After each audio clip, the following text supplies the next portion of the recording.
venu, il a tendu ses mains d'amour. Jésus, Jésus est là pour te bénir.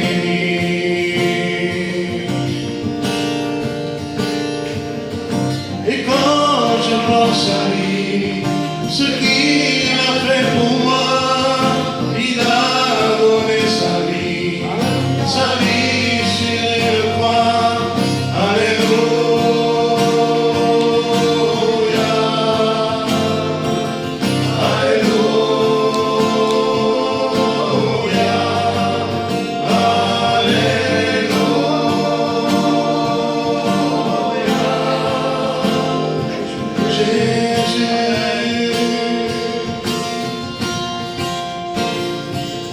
comme il t'aime tant, il t'aime, oui Jésus, comme il t'aime tant, il t'aime, oui Jésus, alléluia,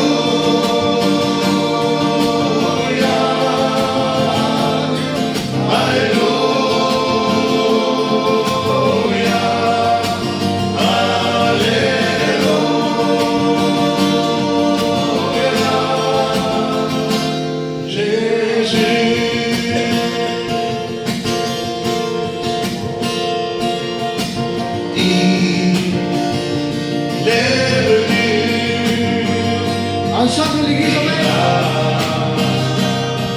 tendu ses mains d'amour. Jésus, Jésus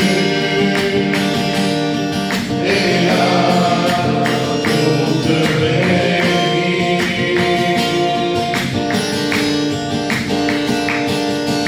Et quand je pense à lui, ce qu'il a fait pour moi, il a donné sa vie sur une croix. Alléluia,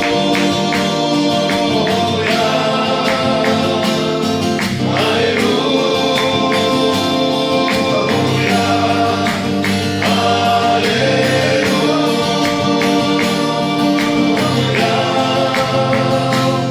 Jésus.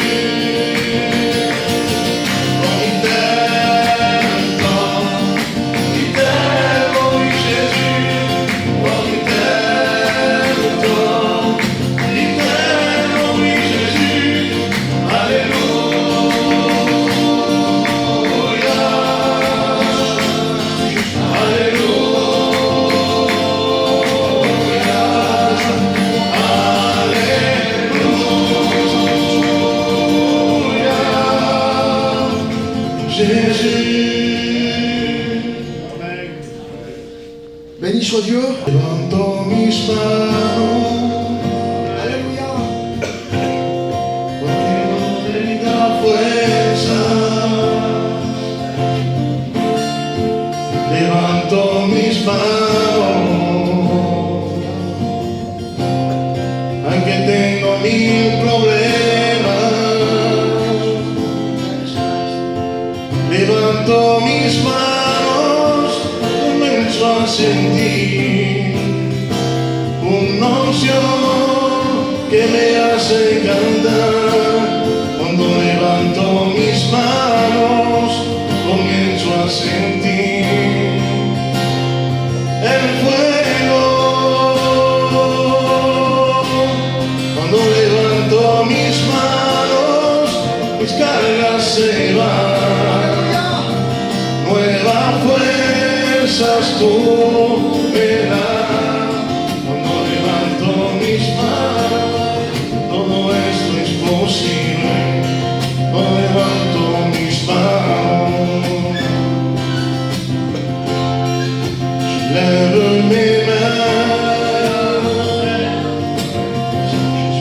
parce que je n'ai plus de force. Je lève mes mains, parce que j'ai des problèmes. Quand je lève mes mains, je commence à sentir une onction qui me fait chanter. Quand je lève mes mains, je commence à sentir le feu. Quand je lève mes mains, dans mon cerveau, des nouvelles forces tu me donnes. Toutes choses sont possibles, toutes choses sont possibles quand je lève mes mains. À toi revient l'honneur. On le dit ensemble, alléluia. Nous te louons. C'est toi que nous louons, Seigneur. Nous levons nos mains vers toi, Seigneur, pour élever ton Saint-Nom. À toi revient l'honneur. Nous te louons.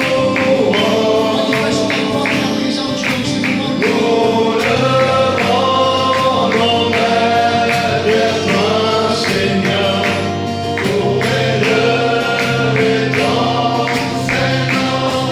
Car tu es grand, ton amour est si puissant, Alléluia. ton bras si fort me saisit. Pour moi me révéler de toi, car tu es grand, ton amour est si puissant, ton bras si fort me saisit. Pour moi me révéler de toi, car tu as tenté. Ensemble. Il a donné Merci, Seigneur. Merci, Jésus. son Fils Jésus sur la croix pour pardonner mes péchés, car Dieu a tenté. Il a donné son Fils Jésus sur la croix pour pardonner mes péchés, car tu es grand, ton amour est si puissant, ton bras si fort me saisit. Pour moi me révéler de toi. Gloire à Jésus est là. Jésus est là. Jésus est là pour te bénir. Jésus est là. Dieu est là pour te bénir, te console et te guérir. Si tu crois en sa parole, Dieu est là. Écoute-moi, mon ami. Cette histoire, c'est pour toi.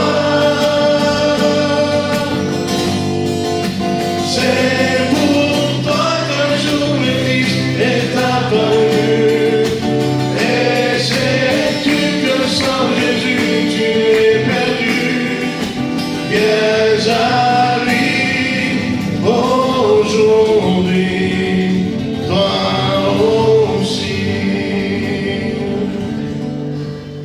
Seigneur. Béni soit Dieu. Nous sommes heureux d'être ici. Je vous le dis en vérité, je me réjouis d'être avec vous. Amen. Je remercie Michel qui m'a invité à apporter le conseil de la parole de Dieu. Voilà, cette semaine, je ne savais pas quoi prêcher. Vous dire la vérité, j'étais un peu confus. Mais au dernier moment, Dieu m'a donné une pensée dans mon cœur. Amen. Que Dieu soit glorifié. J'aimerais que sans tarder, Michel me présente devant Dieu. Seigneur avec Que sois béni. Gloire au Seigneur. Je suis heureux, comme je l'ai dit, d'être avec vous. Et je crois que nous ne regardons pas le serviteur, écoutons la parole de Dieu. Et c'est par elle que nous serons bénis. Amen. Simplement vous dire que qu'on vit réellement la fin des temps. Je parle à tous, je m'adresse à tous. Peut-être que toi tu es venu ce soir, tu n'as pas encore rencontré le Christ. Eh bien je te conseille de le faire. Amen. Ne remets pas de main ce que tu peux faire aujourd'hui. Tu sais, je crois que tu es au bon endroit ici. Amen. C'est le meilleur endroit que tu peux être ce soir. Parce que tu peux écouter le conseil de la parole de Dieu. Il y a des chrétiens aussi parmi nous. J'avais plus un message pour des chrétiens, mais que Dieu fasse qu'il y en ait pour tous les deux. Amen. Que Dieu soit béni et glorifié dans cette soirée. Alors tout simplement, comme je vous l'ai dit, Jésus revient. L'important pour chacun d'entre nous, c'est d'être prêt. D'être prêt à partir à sa rencontre. Parce que si on rate sa rencontre, nous serons perdus pour l'éternité. Alors j'aimerais t'interpeller, réellement t'interpeller, à réfléchir que tu as besoin d'avoir cette foi, de croire au Seigneur Jésus-Christ, de pouvoir te repentir et de l'accepter. Amen. Et pour nous les chrétiens, je crois qu'il faut qu'on soit prêts. C'est plus le temps de se préparer, mais il faut que nous soyons prêts. Amen. Alors, je crois que Dieu a fixé un temps, que sa patience aura bientôt fait. Réellement, nous sommes dans les derniers temps. Je ne sais pas si vous avez des problèmes de Covid, mais nous, à Cavaillon, on en a eu plein. Maintenant, il parle de guerre. Vous savez, et même si on regarde la nourriture aujourd'hui, c'est tout intoxiqué, on va dire. C'est la première fois de ma vie que je ne mange pas un chocolat pour Pâques. Vous vous rendez compte? C'est grave ce qui se passe. Nous, au Cavaillon, il y a un jeune enfant de 4 ans, une fille, je ne la connais pas, mais c'est une nièce à un chrétien qui est à l'église. Elle a mangé du chocolat, et en 2 heures, elle est partie. Vous vous rendez compte de la catastrophe? Alors je le crois qu'on vit un temps difficile, compliqué, et que nous n'avons que l'espérance en Dieu. Amen. Alors, il est le moment de réfléchir pour toi. Il est le moment que tu te poses la question réellement. Parce que dans ce monde, nous n'avons rien à gagner. Tout est mauvais dans ce monde. Vous savez, moi, quand j'étais plus jeune, je me suis converti, j'avais 26 ans ou 27 ans. Maintenant, j'ai bien vieilli, j'en ai 47. Je ne les fais pas, bien sûr, mais je les ai. Vous savez, je me suis converti, et dans ma jeunesse, je ne fumais pas. Et si je fumais, c'était que le week-end. Mais en réalité, je ne fumais pas. Je sortais avec mes cousins, avec le respect que je dois, parce qu'il y a des personnes en deuil, on buvait un petit peu. Mais je croyais que j'étais sain. Parce que pour moi, je faisais rien de mal. Mais un jour, un de mes cousins me racontait tout ce qu'il faisait. Il se droguait, il volait, il faisait plein de misère. Et ça m'écœurait un peu ce qu'il disait. Et je lui avais dit, tu as besoin d'aller à la réunion. Vous savez ce qu'il m'a répondu? Il m'a dit, toi aussi tu as besoin. Mais c'est une réalité. Même que tu es une personne gentille, même que tu es bon, tu as besoin de donner ton cœur à Jésus. Amen. Amen. Gloire au Seigneur, gloire à Dieu. Alors, Béni soit Dieu, je vais rentrer dans mon message de la parole de Dieu. Et nous allons faire une lecture de la parole de Dieu, qui se trouve dans Galates 5, au verset 16. Pour ceux qui n'ont pas la parole de Dieu, je vais vous faire la lecture. Je vous promets, je ne serai pas très long ce soir. Je dis donc, marchez selon l'esprit, et vous n'accomplirez pas les désirs de la chair. Alors, je le crois que ça dépend de comment nous vivons. J'aimerais dire quelques paroles des chrétiens, et à moi-même, parce que ce que je prêche, je me l'applique d'abord pour moi. Amen. Parce que ça me servirait à rien de prêcher quelque chose que je ne ferai pas pour ma propre vie. Alors, ça dépend de comment nous vivons. Ça dépend de ce que nous allons alimenter dans nos vies. Si j'alimente ma chair, je serai un charnel. Mais si j'alimente mon esprit, je serai un spirituel. Ça dépend de ce que nous nourrissons.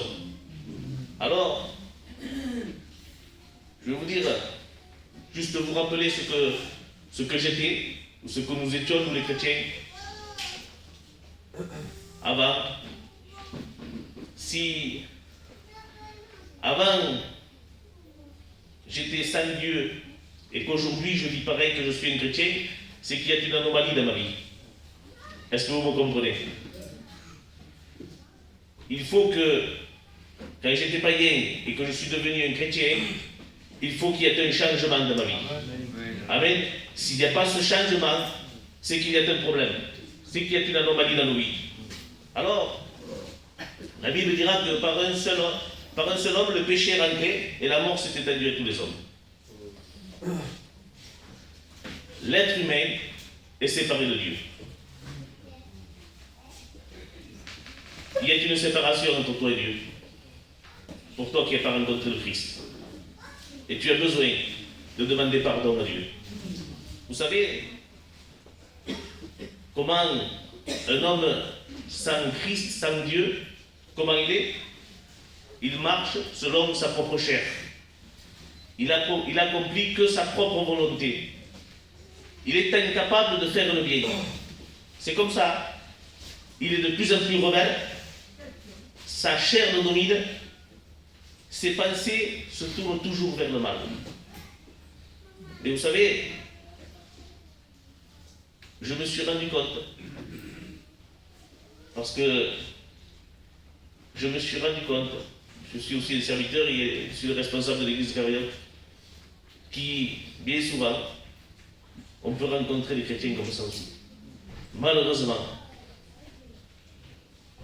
Parce qu'ils sont charnels. Est-ce que c'est possible? Il peut y avoir des chrétiens charnels. Oui, c'est possible. Savez-vous pourquoi? Parce qu'ils n'ont pas grandi spirituellement.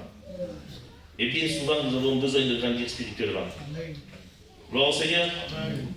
Ça veut dire que quand on se convertit, on est charnel. On accepte le Seigneur Jésus-Christ, on vient comme on est, et après, tout doucement, on comprend et on grandit spirituellement. Amen. Mais il y a des personnes qui restent, qui n'arrivent pas à grandir. Pour cette raison, qui sont toujours un peu charnels. Alors, nous savons bien que sans Jésus, la chair nous contrôle face au péché. Nous sommes condamnés à vivre selon notre propre volonté et de convoitise. Nous sommes comme ça sans Christ, incapables de faire le bien. Mais aujourd'hui, nous les chrétiens, qui avons rencontré le Christ, Romains 8 dira aucune condamnation pour ceux qui sont en Christ. N'est-il pas merveilleux ça? J'aimerais te le dire à toi aussi, un converti, toi qui n'as pas accepté le Seigneur. Il n'y a plus aucune condamnation pour chacun de nous les chrétiens. Ce mot me plaît, puisqu'il n'y a plus rien qui nous condamne. Gloire au Seigneur. Alors, il dit bien pour ceux qui sont en Christ. Ça veut dire ceux qui sont nés de nouveau, ceux qui sont appelés fils de Dieu, ceux qui sont passés de la mort à la vie. Il dira aussi que ceux qui ont décidé de marcher selon l'esprit. Et vous savez que Dieu ne nous a pas créés comme des robots. Nous avons notre libre arbitre. Tu as le choix. Ce soir, tu as le choix de l'accepter. soit pour toi chrétien, tu as le choix aussi. Dieu veut te conduire dans sa volonté. Tu as le choix de prendre cette bonne décision. La Bible dira que si vous vivez selon l'esprit, vous faites mourir les actions de la chair. Savez-vous que si je vous poserais la question, ou peut-être quelqu'un se lèverait et dirait, à partir d'aujourd'hui, ma chair ne me dominera pas, ne me dominera plus. Mais j'aimerais te dire, tu n'y arriveras pas. Il n'y a qu'une solution pour que notre chair se taise et que se rabaisse. Vous savez ce qu'il faut faire? Au plus Jésus grandira en nous, au plus notre chair s'abaissera. Nous, on n'y arrivera pas. Nous, on n'y arrivera pas de nous-mêmes. Il faut que, au plus on est en communion avec Dieu, au plus on a de la consécration avec Dieu, au plus notre chair diminuera. Il n'y a que cette solution. De nous-mêmes, on n'y arrivera pas. Bien souvent, il y a des personnes qui prennent une décision, qui veulent s'arrêter de faire le mal, ils n'y arrivent pas. Il n'y a qu'en Christ qu'on peut y arriver. Gloire au Seigneur. Alors on va aller un peu plus loin. La Bible dira que l'affection de la chair est la mort. Savez-vous ce que c'est ça? L'affection de la chair?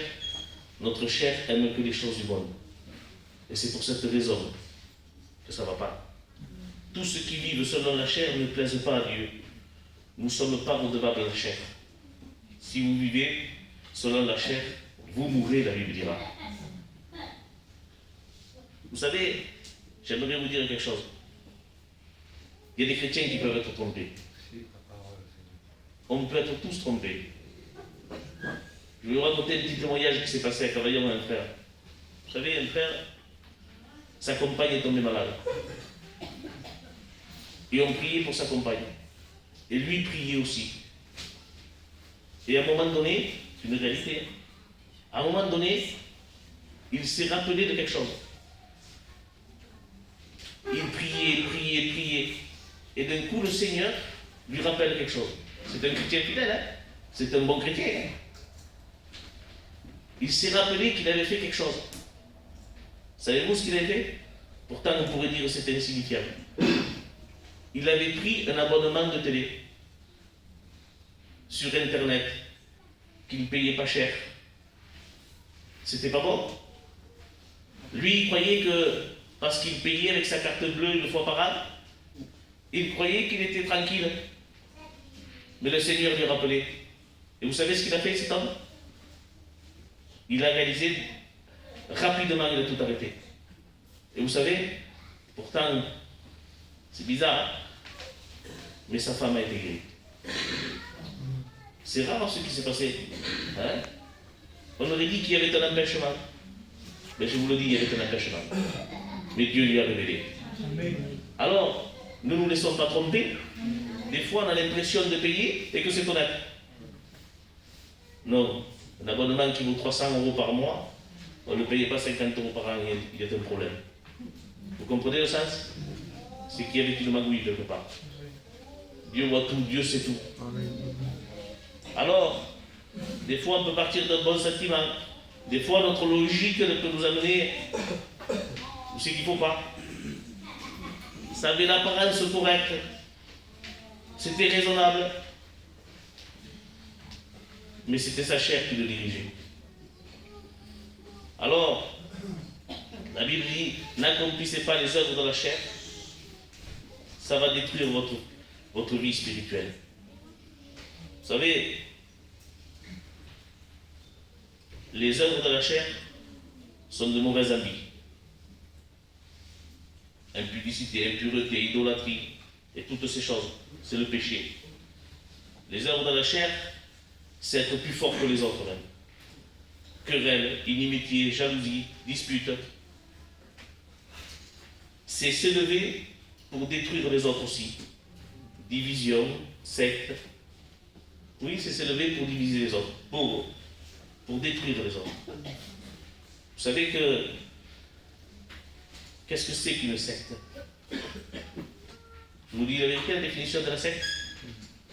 Eh bien, si je voudrais faire une secte, je m'associe avec Michel, et je prends quelques membres de l'église, là, et je les prends avec moi, et je me fais une secte, parce que je les fais de l'église.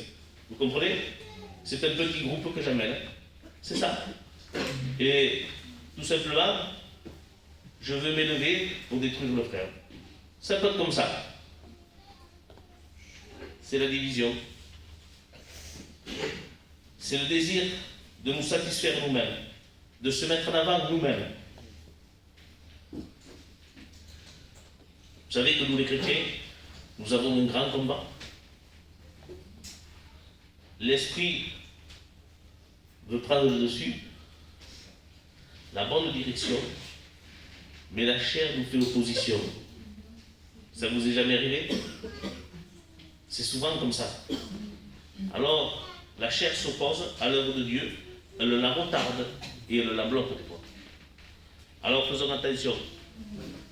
La chair est inimitié contre Dieu. Elle ne se soumet pas à Dieu. Ni la chair, ni le sang n'hériteront du royaume des cieux. Alors, elle n'a rien à perdre, cette chair. Jésus, un jour, nous a fait une invitation. Il va dire, si quelqu'un veut venir après moi, qu'il renonce à lui-même, qu'il se charge de sa croix et qu'il me suive. Ça veut dire que si quelqu'un vient après moi, c'est une invitation qui te fait Christ. À te détacher de cette vie terrestre pour t'amener dans une vie céleste. Amen. Tel il est, tel nous serons. Nous sommes dans ce monde, mais plus de ce monde. Amen. Amen. Alors, il ira renoncer à nous-mêmes. Il faut renoncer à cette nature que nous avons, cette nature qui est limitée, qui est faible et qui est souvent décevante. Nous devons renoncer à ça. Il dira, charge et tu te charges de sa croix. Ça veut dire que les gens, quand ils disent qu'ils se chargent de sa croix, ils croient qu'ils prennent tout leur fardeau, tout leur problème, mais c'est pas ça.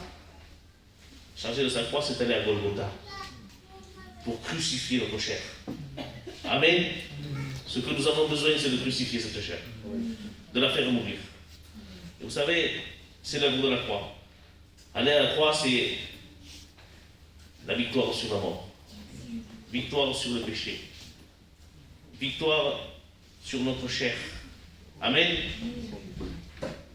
Il dira qu'ils me suivent dans une nouvelle vie. Le suivre, c'est s'identifier à Christ. C'est participer à sa nature de Christ. C'est marcher par l'esprit et ne plus marcher selon la chair. C'est s'affectionner aux choses d'en haut. Amen. Alors, je vous le dis la vérité, à quoi nous reconnaissons qu'un chrétien est prêt? Parce qu'il est rempli de l'esprit.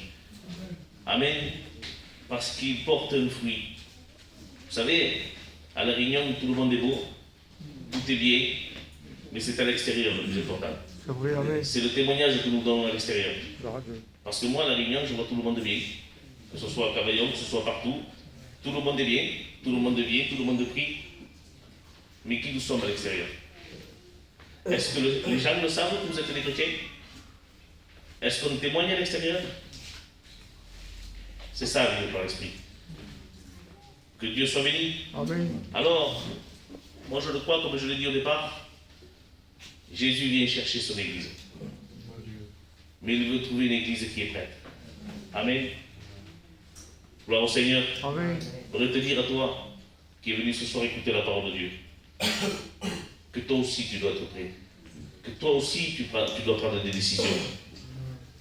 Parce que, je te le dis en vérité, ta chair t'entraîne.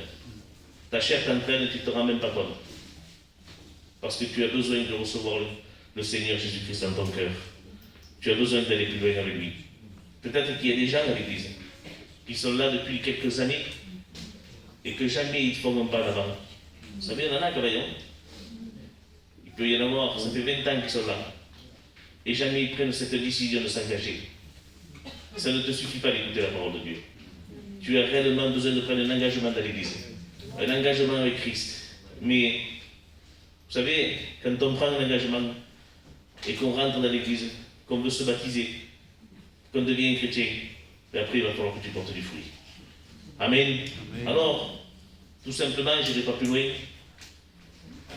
J'aimerais vous dire que pour les chrétiens, eh bien, je crois que nous devons marcher de progrès en progrès. Amen. Ça veut dire qu'on doit avoir une vie spirituelle qui grandit. Nous devons avoir une croissance spirituelle. Que Dieu soit béni. On prie le Seigneur. Seigneur, que ton nom soit béni et glorifié, Jésus. Seigneur, combien nous sommes devant toi. Seigneur, moi, nous voulons, Seigneur, être des spirituels. Nous voulons marcher comme toi tu le veux, Jésus. Seigneur, nous voulons grandir. Seigneur, je te présente tout l'auditoire, Seigneur. Seigneur, combien tu vois toute personne, Jésus.